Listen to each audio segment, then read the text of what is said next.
नमस्कार दोस्तों, मेरे YouTube channel Rashmi the stylist में आप सबका बहुत बहुत स्वागत है। आप सभी महिलाओं को एक बार फिर से वट सावित्री व्रत की बहुत बहुत शुभकामनाएं। हर सुहागन महिला अपने सुहाग की रक्षा के लिए ईश्वर से कामना करती है।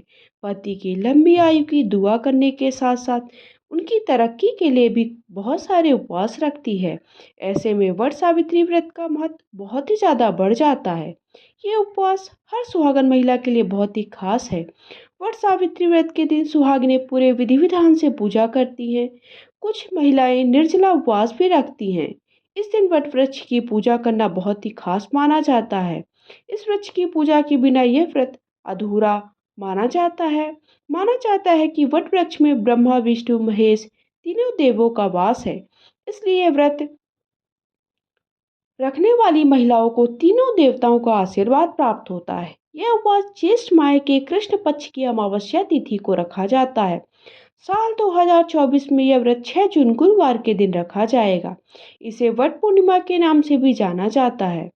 इस दौरान सत्यवान और सावित्री की कथा सुने बिना यह व्रत अधूरा माना जाता है। तो चलिए मैं आज के दिन आप सभी के लिए ये व्रत कथा लेकर के आई हूँ।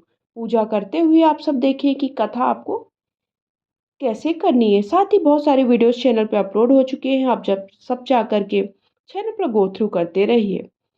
तो हाथ में थोड़ा सा चना और पुष्प और अक्षत ले लीजिए और कथा सुनना प्रारंभ करिए। पौराणिक मान्यता के अनुसार वट सावित्री व्रत करने से पति की आयु लंबी होती है, परिवार में सुख समृद्धि बनी रहती है। यही नहीं, अखंड सौभाग्यवती भाव का भी आशीर्वाद प्राप्त होता है।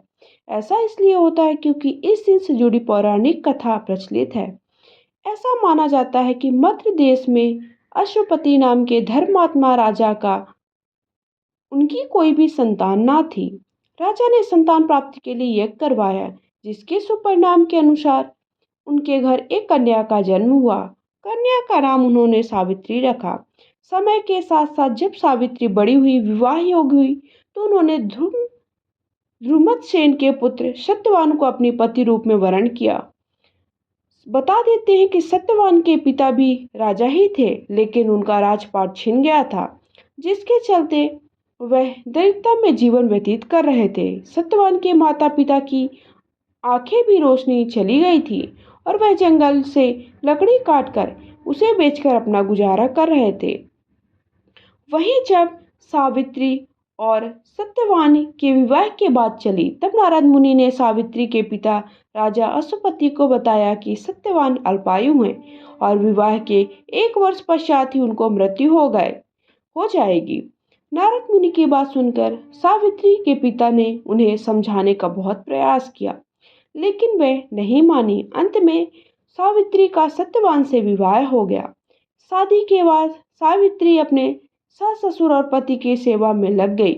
फिर एक दिन वो आ गया जिसका जिक्र नारद मुनि ने किया था, सत्यवान की मृत्यु। उस दिन सावित्री भी सत्यवान के साथ वन को गई। वन में सत्यवान लकड़ी काटने के लिए जैसे ही पेड़ पर चढ़ने लगा कि उसके सिर पर असहनीय पीड़ा होने लगी।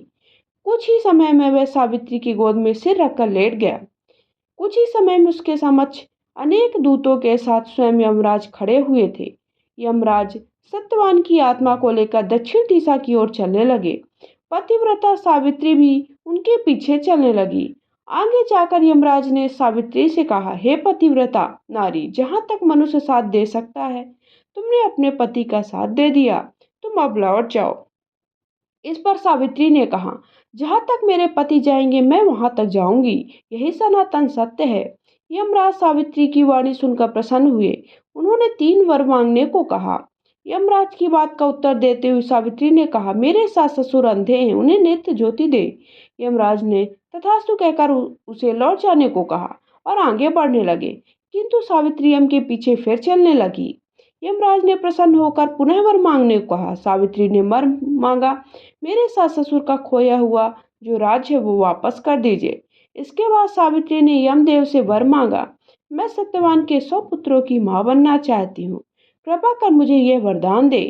सावित्री की पति भक्ति से प्रसन्न हो सावित्री से तथास्तु कहा, जिसके बाद सावित्री ने कहा कि मेरे पति के प्राण तो आप लेकर जा रहे हैं, तो आपके पुत्र प्राप्ति का वरदान कैसे पूरा होगा।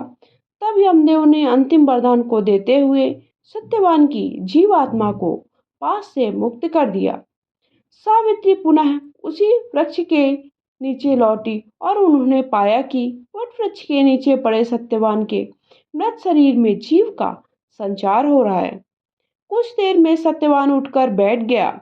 उधर सत्यवान के माता पिता की आंखें भी ठीक हो गईं और उनका खोया हुआ राज्य भी वापस प्राप्त हो गए। इस प्रकार जो भी इस व्रत को करता है या कथा को सुनता है, उसको राजपाट सहित सुख संपन्नता प्राप्त होती है। पति की अखंड सौभाग्यता का वर प्राप्त होता, पति की दीर्घायु का वरदान प्राप्त होता है। तो अगर आप सबको ये वीडियो पसंद आया है तो प्लीज़ वीडियो को लाइक शेयर करें, चैनल को सब्सक्राइब करें। पहली बार चैनल पे आए हैं तो इस चैनल को सब्सक्राइब करके बेल आइकन को दबाइए, ताकि पूजा पाठ से जुड़ी हुई जानकारी आप सबको समय समय पर प्राप्त होती रहे। साथ ही साथ आप मुझे इंस्टा फॉलो कर सकते हैं, इंस्टा की आईडी स्क्रीन पर मेंशन कर दूंगी। और पूजा से जुड़ी हुई संपूर्ण जानकारी के वीडियोस आप सबको चैनल पर मिल जाएंगे। आप सब जरूर देखें। जय हो सावित्री सत्यवान की।